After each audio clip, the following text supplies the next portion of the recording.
صفا دہر سے باطل کو مٹایا کس نے؟ تھے تو آباد تمہاری مگر تم کیا ہو؟ وہ تم نہیں تھے، وہ تمہارے باپ دادا تھے۔ اللہ اکبر، جو قرآن کے ساتھ جڑے ہوئے تھے ان کو پتا تھا کہ اسلام امن کا درس دیتا ہے، ان کو پتا تھا کہ دین اسلام کا بنیادی درس امن ہے، سلامتی ہے، لیکن وہ یہ بھی جانتے تھے کہ جب گنڈے تمہارے گھر میں گھس آئیں، تمہاری عزت پہ حملہ کریں، جب تمہارے بچوں کو ذبح کریں، جب تمہاری جائیدادیں ہڑپ کرنے لگیں، جب تمہاری عزت محفوظ نہ ہو، پھر اسلام امن کا درس نہیں دیتا، پھر جہاد کا درس دیتا ہے۔ جذبہ جہاد جب بیدار ہوتا ہے مسلمانوں کے اندر تو پھر کوئی طاقت ان کے آگے نہیں ٹھہرتی۔ تو کہا وہ تھے تو آباد تمہاری مگر تم کیا ہو؟ ہاتھوں پہ ہاتھ درے منتظر فردا ہو۔ تیرے صوفے ہیں فرنگی، تیرے قالی ہیں ایرانی، خون کے آنسو رلاتی ہے جوانوں کی تن آسانی۔ ہر کوئی مست میں ذوق تن آسانی ہے، اور تم مسلمان ہو یہ انداز مسلمانی ہے۔ حیدری فقر ہے نہ دولت عثمانی ہے، تمہیں اسلاف سے کیا نسبت روحانی ہے۔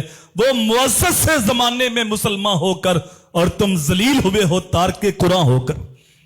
تم نے قرآن سے رشتہ کمزور کیا ہے، قرآن سے رشتہ مضبوط کرو، پھر قرآن تمہیں بتائے گا کہ جب کافر کا ظلم حد سے بڑھ جائے تو اس کا پنجہ کیسے توڑنا ہے۔ پھر قرآن تجھے بتائے گا کہ جب تمہاری عزت پہ غیر مسلم حملہ کرتا ہے تو پھر ان کی ٹھکائی کیسے کرنی ہے۔ یہ قرآن تمہیں بتائے گا کہ ان کے اوپر غالب کیسے آنا ہے۔ اللہ قرآن میں کہتا ہے تمہیں کیا ہو گیا ہے، تم اللہ کی راہ میں جہاد کیوں نہیں کرتے؟ جب جذبہ جہاد بیدار تھا، 9 سال کا اور 11 سال کے حضرت معاذ اور معوذ جنگ بدر کے اندر ابو جال کے ٹکڑے کر کے رکھ دیتے، یہ جذبے تھے۔ اور آج اگر ہم ان ماؤں کو دیکھتے ہیں جو فلسطین کے اندر ہیں تو یقیناً وہ اسلاف کی ماں یاد آتی ہیں۔ میں دیکھ رہا تھا ایک نوجوان انٹرویو دے رہا تھا، اس نے نقاب کیا ہوا تھا، تو اس کی ماں آتی ہے نقاب پیچھے کرتی ہے، کہا بیٹا نقاب ہٹاؤ، ہمیں کس سے ڈر ہے؟ ہم نے تو ڈرنا صرف اللہ کی ذات سے ڈرنا ہے، ہمیں اسرائیل والوں کا کوئی ڈر نہیں ہے۔ ان ماؤں نے اپنے بچوں کی ایسی تربیت کی ہے، ایک 10 سال کا بچہ وہ دم توڑ رہا ہے اور اس کا 11-12 سال کا بھائی زخموں سے چور ہے، لیکن وہ پاس کھڑا ہے، اسے کلمے کی تلقین کر رہا ہے۔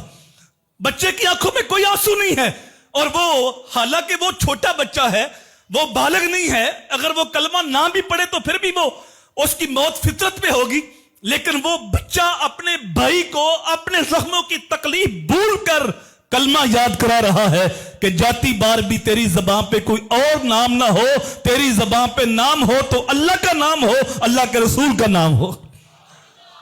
تو جب یہ جذبے قوم کے اندر ہوتے ہیں تو پھر ان جذبوں کو کوئی بھی مات نہیں دے سکتا۔